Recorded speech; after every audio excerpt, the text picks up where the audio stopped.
Hey there guys, today we're going to be taking a look at 13 different shooters running on the Ryzen 7 7735HS running on the Beelink SER6 Max mini PC. So this comes with a stock TDP of 60 watts, and in general we're pretty much going to be able to fully max out our clock speed in terms of our CPU and our GPU when it comes to gaming. You'll actually find that in the vast majority of the games that we're going to be playing, we're not even going to get anywhere near the maximum TDP, and it makes sense because pretty much no games are going to fully utilize the 8 cores of this system, and without that you really don't need all that extra TDP. So let's see how it does in this assortment of different games. So the first free-to-play shooter that I want to take a look at is pretty much the most popular in the world right now, and that is Counter-Strike 2. I keep wanting to say Counter-Strike Global Offensive, but of course that is no longer its name. But the level of performance that we're actually getting here is pretty decent. Our FPS average is looking really rock solid, though the 1% lows leave a little bit to be desired there.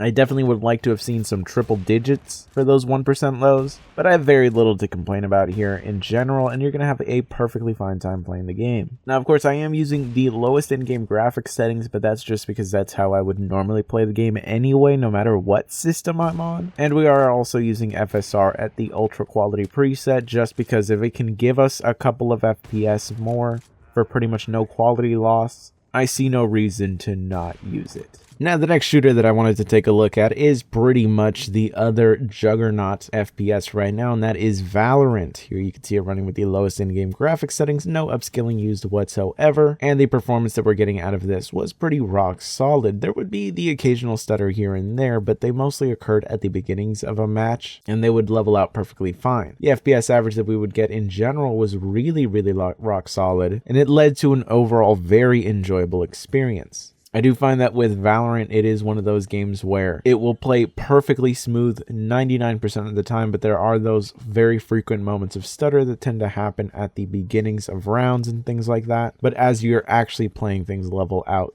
pretty dramatically. And in general, it's just a beautiful performer. It pairs so well with mini PCs because of the fact that you essentially are being able to utilize high refresh rates pretty effectively. And at the price point that good high refresh rate displays are hitting nowadays, it's not that out of the question to get a 144 Hz or 165 Hz display to pair with your mini PC. An extra $150 could get you a display that will pair beautifully with this game on this system. That says a lot. Now, another absolute juggernaut of a shooter is, of course, PUBG. It's certainly long past its peak where it was pretty much just taking over all of Steam, but it still remains one of the most popular games on the entire platform, and if you include the mobile gamers, it's pretty much still one of the most popular titles in the entire world. Now, when it first launched, it was pretty rough in terms of performance, but over the years, it has gotten quite a lot of optimization to the point where now even on low-end systems, it can do some pretty good performance, though in general 1% lows have still always remained kind of a problem. It's certainly not a deal breaker, and if you're familiar with this franchise, you're probably already used to kind of the jankiness that comes with it, but just keep in mind that that is still going to be present here, and it's just something that you're going to have to deal with. But again, if you're the kind of person that already plays this game, you're probably already used to that.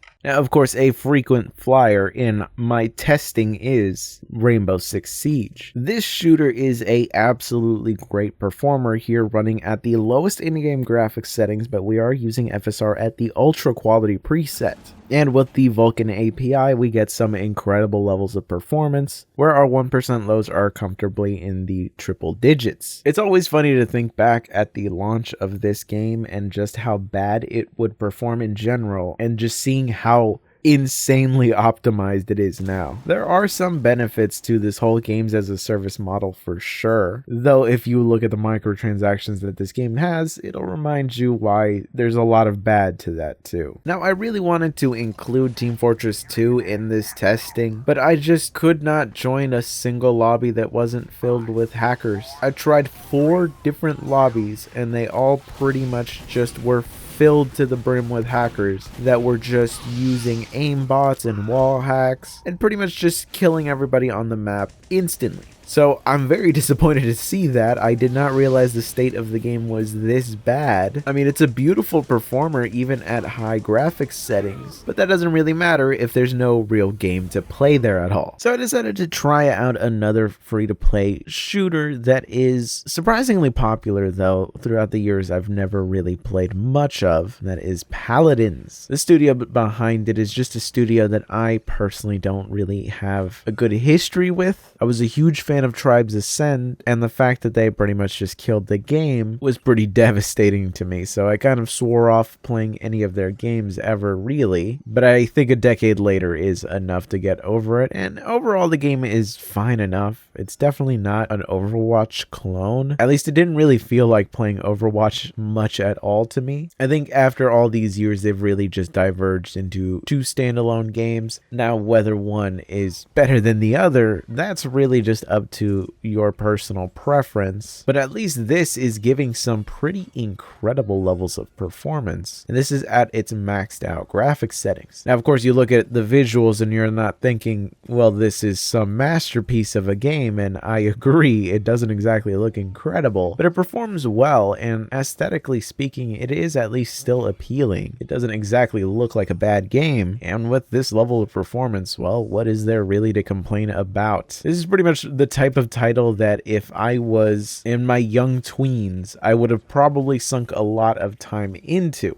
It's actually really surprising the quality of free-to-play games that exist now in comparison to when I was a kid, where the only thing I really had in terms of free-to-play games were Korean MMOs that were just filled to the brim with microtransactions before that really became the popular thing here in the United States. They were pretty much about a decade ahead of everybody else when it came to predatory gaming microtransactions. Now, when I moved over to Halo Infinite, this is where there were some pretty noticeable performance issues. We were running this at the lowest in-game graphics settings, and the 1% lows weren't exactly great, and neither were the FPS averages, at least for an FPS that you're going to be playing online against other people. And if you look at those frame time charts, they don't exactly look great. There is a lot of fluctuation, though it's nothing too dramatic. We've definitely seen worse. It's the fact that we're already at these lower FPSs that these dips down don't exactly feel great. You could certainly get away with actually playing the game like this. I wouldn't really say that it is going to be the worst time ever. I just definitely wish that I could get some better performance, because it would make things like aiming feel very, very off and not exactly great to do. Now that concludes this section of the games that I felt like I needed to test, and now here are the ones that I wanted to test. So you're taking a look at Insurgency Sandstorm running right here with the lowest in-game graphics settings, and the performance is actually really rock solid, much better than Halo, and overall we can actually have a really fun time playing the game on here. I'm really impressed because when the game first launched, it was not exactly a great performer, but over the years, again, optimization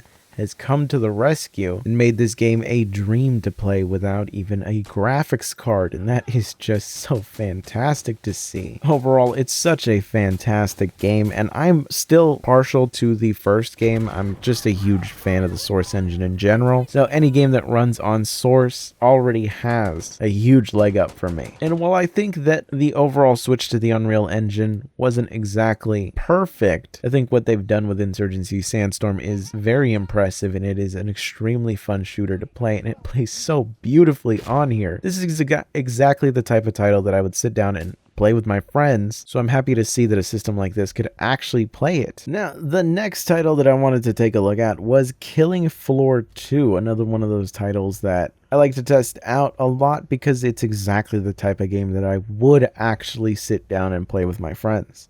See, when I'm playing games, I don't necessarily play the most popular titles. I tend to just play the things that I like. And I mean, while it's fun to benchmark something like Cyberpunk 2077 on a system, if I'm really thinking about a system that I'm going to be using for myself, this is the kind of game that I care more about how it's going to perform than something like Cyberpunk. Now, of course, if you can run Cyberpunk well, then you're really going to be playing this one really well. But I'm really happy to see just how well this game is performing, specifically on this chip. It just does such a fantastic job. I had an absolute blast, and if I just needed to hop on and game with my friends, I could do it on here without even really feeling like I'm missing a beat. The fact that this is at the medium graphics settings pretty much means that we don't even need to sacrifice everything visually to actually get a good experience. Now, another game that has been showing up a lot more frequently in my testing rotation just because I've been playing it a lot is Warhammer 40k Darktide. Especially with its most recent updates, it has been an absolute blast to play, and it has been the closest thing to pretty much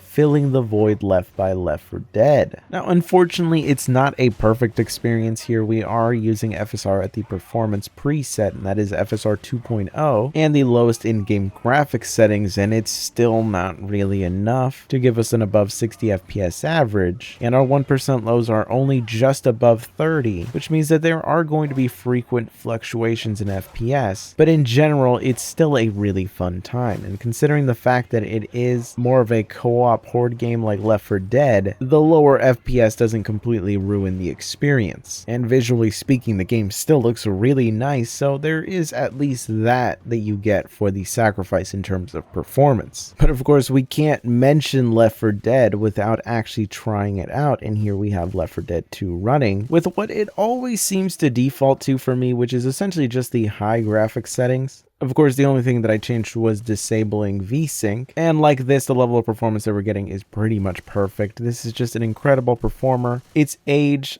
along with it being based on the source engine, means that this is a absolutely smooth experience, and this is really still the granddaddy of the co-op shooter genre. And the fact that it performs so well on so many different configurations, and with the workshop there is still new content coming out for this, it pretty much is really one of Valve's perfect games, and I'm always so happy to see it run so well on low-end hardware, because that just means that anybody could sit down and play one of the best games ever. Now, getting into the weirder titles that I wanted to try out, here we have Caliber, a free-to-play shooter that has both PvP and PvE game modes. Here is a PvE one. Now, I've played this a few times with some friends, and it was decent enough fun, though we did not come back to it. It's definitely worth checking out if you're just looking for a game to play with your friends and you have a odd number of people together, or you're just looking for something different to try out. The fact that it's a free-to-play game pretty much means that it costs you nothing to try it out but your time.